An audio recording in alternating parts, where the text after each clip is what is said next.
ఎప్పుడు ఎక్కడ ఉంది? ఇప్పటిదాకా ఎందుకు క్షమాపణ చెప్పలేదు? తెలంగాణను నువ్వు వచ్చేసి తెలంగాణ ప్రజలను, తెలంగాణ జంజిని కూడా నువ్వు అవమానించినవు. ఈరోజు పాకిస్తాన్తో పోల్చి నువ్వు వస్తున్నావు అంటే మరి ఈ తెలంగాణ జంజి ఇప్పుడు ఎవరైతే ఈ నాయకులు ఉన్నారో, ఈ బీజేపీ ప్రభుత్వం చేస్తున్న ఈ ఏంటిది మీటింగ్ కోసము వీళ్ళందరూ తెలంగాణలో లేరా? మరి ఎందుకు చెప్పలేకపోయారు మీరు?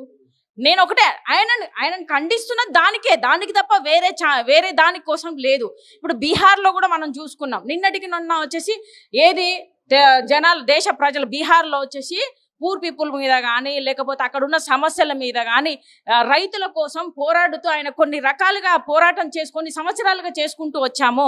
ఇప్పటిదాకా అసలు ఏ ప్రభుత్వాలు పట్టించుకోవట్లేదు అని చెప్పేసి తను విసిగిపోయి వచ్చేసి మరి బీహార్లో తను గన్నెందుకు పట్టుకున్నాడు? మరి గన్నులు అంత విచ్చలవిడిగా ఎట్లా అమ్ముతున్నారు? బీజేపీ సర్కారే ఉంది కదా అక్కడ కూడా. ఇన్ని సంవత్సరాలు దగ్గర నాకు తెలిసి 3వ సారి కూడా బీజేపీ సర్కారే అక్కడ ఉన్నది. మరి అట్లా గన్నులు విచ్చలవిడి ఎందుకు అమ్ముతున్నారు?